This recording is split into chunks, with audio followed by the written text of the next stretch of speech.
Salut la petite communauté, on se retrouve aujourd'hui pour une nouvelle vidéo où on continue à parler de bande dessinée, d'illustration, de techniques de dessin, etc., etc. Et aujourd'hui, on va continuer un petit peu sur ce qu'on travaillait la semaine dernière. Souvenez-vous, la semaine dernière, on a parlé en fait des différents plans qu'on pouvait utiliser pour la réalisation de nos planches. Je vous remets le lien ici justement si vous voulez aller voir la vidéo pour ceux qui ne l'ont pas vue.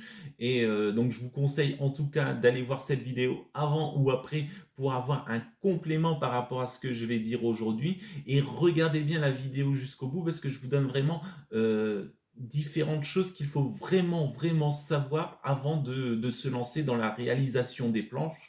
Et aujourd'hui, on va parler des cadres, des différents types de cadres et comment les utiliser justement dans nos planches de BD, de manga, mais pas seulement, il y a autre chose qui est important et ça je vous le montrerai justement à la fin de la vidéo si vous voulez regarder justement jusqu'au bout. En tout cas, si vous voulez tout savoir sur les cadres pour réaliser vos planches de bande dessinée et de manga, c'est maintenant que ça se passe.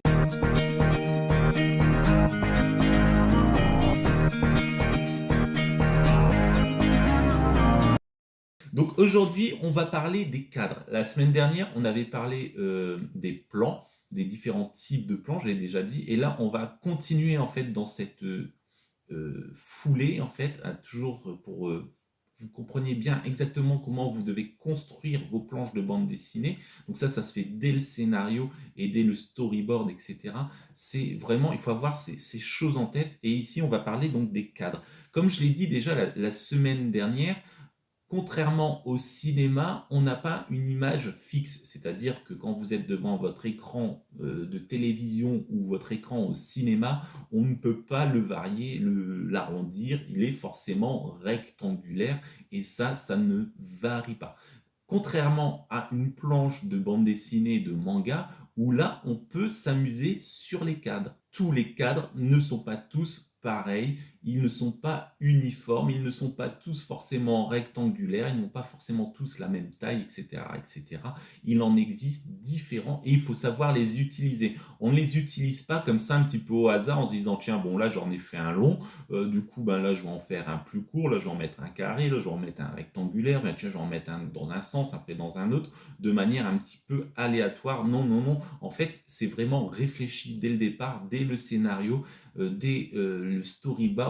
On réfléchit vraiment comme pour le plan à se dire quel, quel cadre il me faut pour réaliser justement ma planche, pour faire passer une émotion, pour faire passer une scène d'action, pour faire passer un événement, pour montrer, zoomer sur un objet, un autre, etc., pour zoomer sur un personnage, comment il faut faire. Donc tout ça n'est pas fait au hasard et on utilise les cadres qu'il faut au bon moment et il faut qu'à la fin ça fasse quelque chose d'harmonieux sur notre planche de bande dessinée, de manga, d'accord. Il faut qu'elle soit remplie, cette planche. Il ne faut pas laisser de blanc. Alors s'il y en a, et je vous le dirai justement à la fin de la vidéo, l'utilité de ces espaces, donc ça, regardez bien la vidéo jusqu'au bout.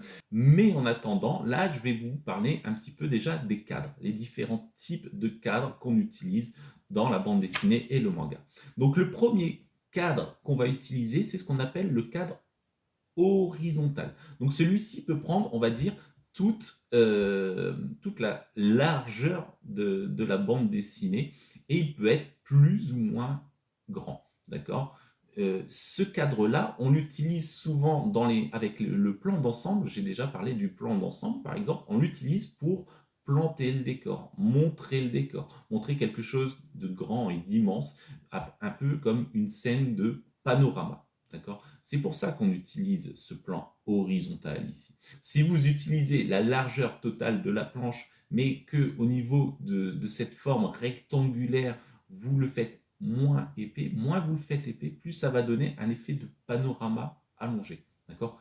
Plus vous l'écartez, plus vous le faites grand, moins vous aurez cet effet de panorama très long et vous aurez plutôt l'effet de juste une vision d'un paysage. Donc là, il faut vraiment déjà se dire, réfléchir, qu'est-ce que j'ai envie de montrer? Est-ce que je veux montrer un grand panorama, une scène de désert, avec voilà, ou des plaines avec des animaux, etc., au loin les montagnes, avec un petit village ou autre chose, bien sûr, évidemment, ou est-ce que je veux montrer quand même un paysage, mais plutôt recentré? Donc là, vous allez choisir, donc soit vous le faites plutôt large, moins large, etc. à choisir.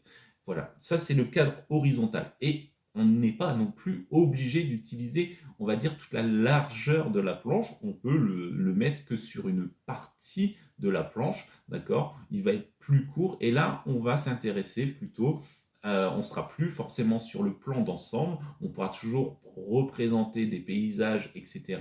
Mais on sera plutôt sur un plan rapproché, un plan moyen, etc. Et ça peut changer beaucoup de choses. Donc là, celui-là de plan, si on n'utilise pas tout, on va zoomer plutôt sur une action, un événement qu'on veut montrer, etc. Donc là, on rentre un peu plus dans le vif du sujet, dans l'action, comme je disais la semaine dernière, avec les différents types de plans. Quand on zoome de plus en plus, on rentre de plus en plus dans la vie des personnages. Voilà. Donc ça, c'est le premier type de cadre que vous pouvez utiliser. Le deuxième type de cadre, en fait, c'est un petit peu l'inverse, c'est-à-dire que vous allez utiliser votre planche dans l'autre sens, c'est-à-dire vous allez faire un cadre plutôt vertical sur, on va dire, la longueur de la planche et vous pouvez faire ce cadre plus ou moins large aussi en fonction du message, de ce que vous voulez passer. Quand utiliser ce type de cadre? Alors là, vous allez utiliser ce type de cadre quand vous voulez montrer quelque chose de plutôt immense, de plutôt grand. Imaginons une scène d'un immeuble. Alors souvent, j'imagine, c'est ce type de scène qu'on peut trouver souvent. Un immeuble, un gratte-ciel, et vous avez envie de montrer que ce gratte-ciel est immense et va très très très très très haut. Donc pour faire ça, vous ne pouvez pas utiliser un cadre horizontal qui a tendance à écraser l'image. Vous allez, avec un cadre horizontal, on est vraiment sur la longueur. Sur le cadre vertical, là, vous allez montrer justement cette verticalité du bâtiment. Et plus, si vous utilisez vraiment toute la hauteur de la planche, là, vous pouvez montrer vraiment quelque chose de très grand. À l'inverse, on peut imaginer un petit peu, vous voulez montrer une falaise, donc vous êtes en haut, le personnage, vous êtes en haut, et vous voulez voir la descente en fait. Donc là, on est plutôt en contre-plongée. Et donc du coup, on va montrer justement ce vide, cette espèce de vide qui est devant nous. Et donc voilà, c'est l'utilité du cadre vertical. Donc vous pouvez l'utiliser comme ça, sachant que c'est pas parce que vous faites un cadre vertical que à côté vous êtes obligé de faire que des cadres dans le même sens. On a le droit d'alterner. On peut imaginer, voilà, la moitié de la planche en cadre horizontal et en fait vous utilisez qu'une petite partie de la planche, la deuxième partie de la planche en cadre vertical si vous voulez. Il n'y a pas de règle. Il faut juste que pensiez bien avant de travailler, de dessiner, de le faire, de le faire sur brouillon en fait pour vous dire bon, il faut que ça rentre, faut que tout y rentre, il faut que toutes ces idées rentrent. Et là j'ai besoin d'un cadre horizontal, d'un cadre vertical. Comment je fais? Donc ça, c'est de la mise en page et c'est important de travailler sa mise en page avant parce qu'il faut que quand le lecteur regarde votre planche, je trouve ça déjà joli à regarder au premier coup d'œil sans rentrer dans le détail. Il faut que ce ne soit pas brouillon. Donc ça, c'est important à réfléchir. Donc là, on a le cadre vertical. Autre cadre, c'est le cadre, on va dire, le plus classique, celui qu'on utilise toujours, et c'est celui qui a été utilisé, on va dire, dès le départ. C'est le plus simple, c'est le cadre. Alors, soit rectangulaire, soit carré, c'est-à-dire le cadre tout simple. Et là, effectivement, vous allez avoir des cadres, des carrés plus ou moins grands, des rectangles plus ou moins grands, plus ou moins larges, etc., etc. Et en fait, ce qu'il faut savoir, c'est que là, vous allez varier aussi en fonction du plan que vous allez mettre à l'intérieur. Si vous êtes plutôt sur un plan, on va dire général, un plan rapproché, on va utiliser un rectangle plus ou moins grand. Par contre, si vous voulez faire un gros plan sur un personnage, sur juste son pif par exemple, sur un œil, là vous allez utiliser peut-être un cadre qui est plutôt carré ou plus petit aussi, en faire une toute petite vignette. Je vous avais dit ça la semaine dernière, on peut faire des petites vignettes, on peut imaginer plein de choses, il ne faut pas forcément rester dans quelque chose de très traditionnel, il faut faire voilà, réfléchir votre imagination et vous dire quel message je veux faire passer, mais en même temps, il faut que ce soit beau à regarder, il faut que ce soit lisible. Il y a plein de choses comme ça, de paramètres à prendre en compte, et c'est comme ça que vous allez en fait avancer. On a un dernier cadre, lequel je vais mettre un petit peu l'accent ici, c'est ce qu'on appelle le cadre circulaire. Il y a d'autres types de cadres aussi que vous pouvez utiliser. Mais là, je prends l'exemple du cadre circulaire et on pourrait parler de deux, trois autres types de cadres par la suite. Voilà, souvent en bande dessinée, notre album, il est carré. D'accord, rectangulaire plutôt. Donc nos pages sont rectangulaires. Donc on a tendance à faire des formes rectangulaires. Ça n'empêche qu'on peut utiliser par exemple d'autres cases, d'autres vignettes, et pourquoi pas faire des vignettes circulaires en forme de cercle en fait, comme un petit médaillon qu'on peut venir placer de temps en temps. Alors il faut faire attention avec ce type de vignette en fait circulaire, ou même des formes un peu triangulaires, etc. C'est de ne pas trop en abuser, parce qu'en fait l'œil peut vite se fatiguer et en fait vous allez perdre dans l'impact que vous voulez faire passer au lecteur. Je m'explique tout simplement. Vous voulez faire passer une émotion à un moment donné sur un personnage, sur son gros plan. Donc vous allez, voilà, vous avez la scène avec les différents cadres rectangulaires et d'un seul coup, vous voulez montrer en fait l'émotion du personnage à un moment T. Vous allez en mettre un petit peu en plein milieu comme ça, une vignette un peu circulaire avec la tête du personnage en train de sourire, d'avoir peur, etc., de pleurer. On peut imaginer plein de choses. Et ça permet de créer un petit peu, on va dire, la surprise chez le lecteur. Il ne s'attendait pas forcément à ce type de vignette et ça va lui attirer son œil sur cette vignette. Et justement, vous pouvez bien choisir. On pourrait imaginer, par exemple, ou bien vous voulez zoomer sur un objet important, et ben vous avez les scènes avec, vous avez l'objet qui est posé sur la table, vous avez les différentes scènes avec les personnages, mais d'un seul coup, vous voulez montrer, je sais pas, un objet en particulier, hop, une petite vignette ronde, vous montrez l'objet. Et comme ça, l'œil est attiré et le spectateur se dit, tiens, cet objet, il est important dans l'intrigue de l'histoire. Ça peut servir aussi de relais entre deux moments d'une histoire, entre deux angles de vue qui sont un peu différents, ou deux lieux différents, deux choses un petit peu différentes, qui ont une temporalité un petit peu différente. Donc ça peut vous servir, voilà, un petit lien entre deux, pour passer d'une chose à une autre chose, c'est aussi utilisé. Donc ça, c'est vraiment, cette vignette circulaire, elle est intéressante à utiliser, mais comme je vous l'ai dit, il ne faut pas l'utiliser trop souvent, il faut vraiment que ça devienne l'effet un peu de surprise pour le spectateur. Après, on peut imaginer aussi des vignettes, des cases un petit peu différentes, des cases triangulaires, des cases avec une partie en arc de cercle et une autre un petit peu carrée. Donc ça, c'est des choses qu'on peut imaginer, mais après, il faut vraiment que ça rentre bien, que ça s'emboîte bien. Voilà. En fait, la bande dessinée, faire une planche de bande dessinée de manga, c'est un petit peu comme faire un puzzle. Il faut que tous les éléments, tout rentre ensemble, en fait, dans vos planches. Et ça, c'est important de respecter ça. Donc voilà pourquoi vous pouvez utiliser, voilà, vous pouvez vous faire plaisir, mais attention, quand on sort un petit peu du truc traditionnel, il ne faut pas trop s'éparpiller dans tous les sens. Il faut quand même se dire, l'œil du lecteur va de gauche à droite. En France, en tout cas, c'est pour ça que au Japon, justement, les mangas sont à l'envers, parce que le sens de lecture est un peu différent.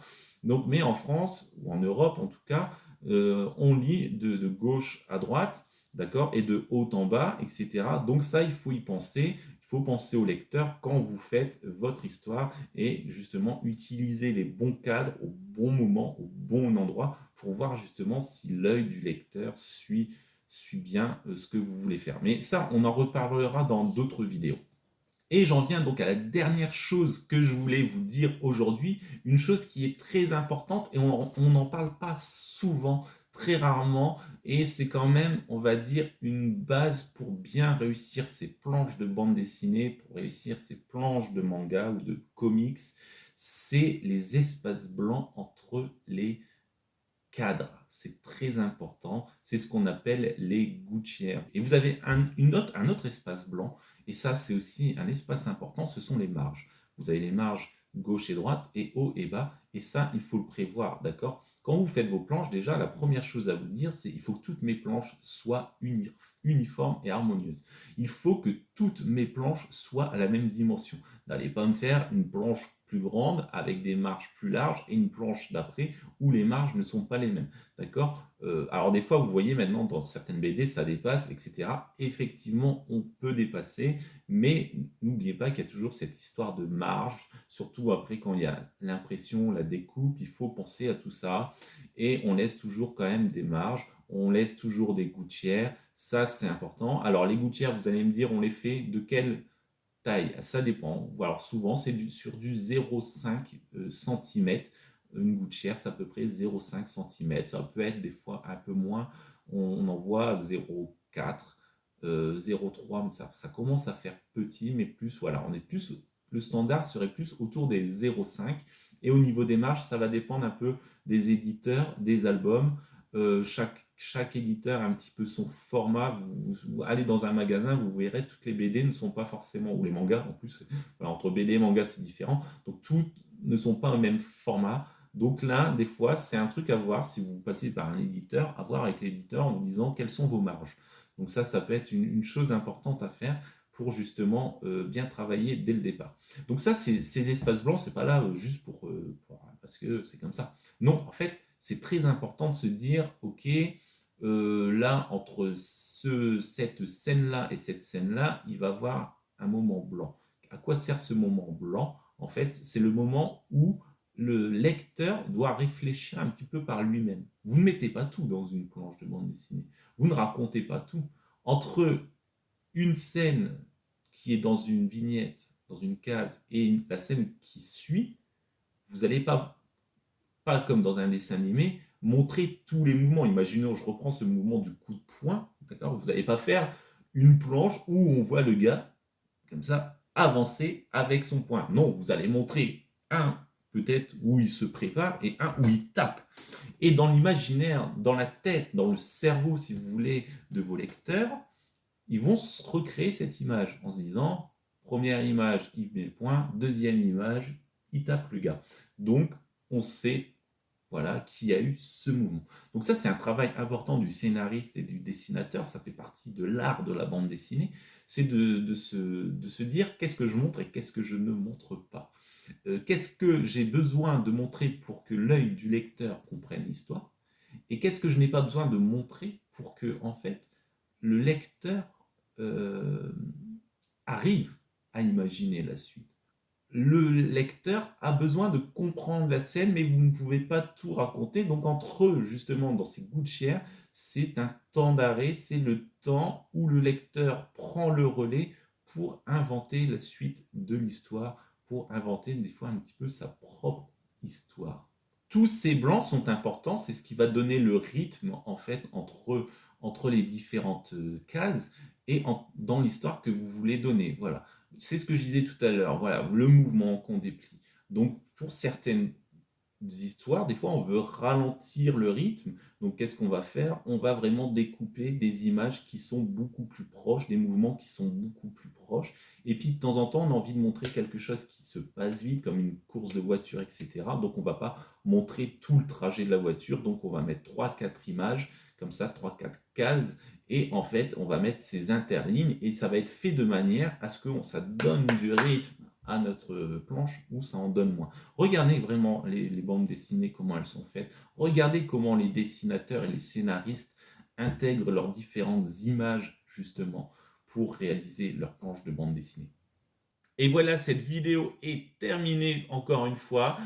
J'espère qu'elle vous a apporté plein de choses et plein de petites infos pour réaliser vos planches de bande dessinée et puis cogiter comme ça quand vous réalisez vos scénarios aux meilleures plan à mettre en place, quel cadre utiliser, etc. Et il nous reste une chose qu'on verra donc dans une prochaine vidéo, c'est ce qu'on appelle les angles de vue. On verra qu'il existe plusieurs angles de vue et aussi toujours comment les utiliser pour réaliser en fait nos planches de bande dessinée et de manga. C'est vraiment les trois choses, c'est les trois pierres triangulaires qu'il faut connaître, c'est-à-dire les plans, les cadres et les angles de vue pour vraiment réaliser de belles planches où on va amener le lecteur à bien comprendre l'intégralité de notre planche et du coup de notre histoire, de notre album, etc.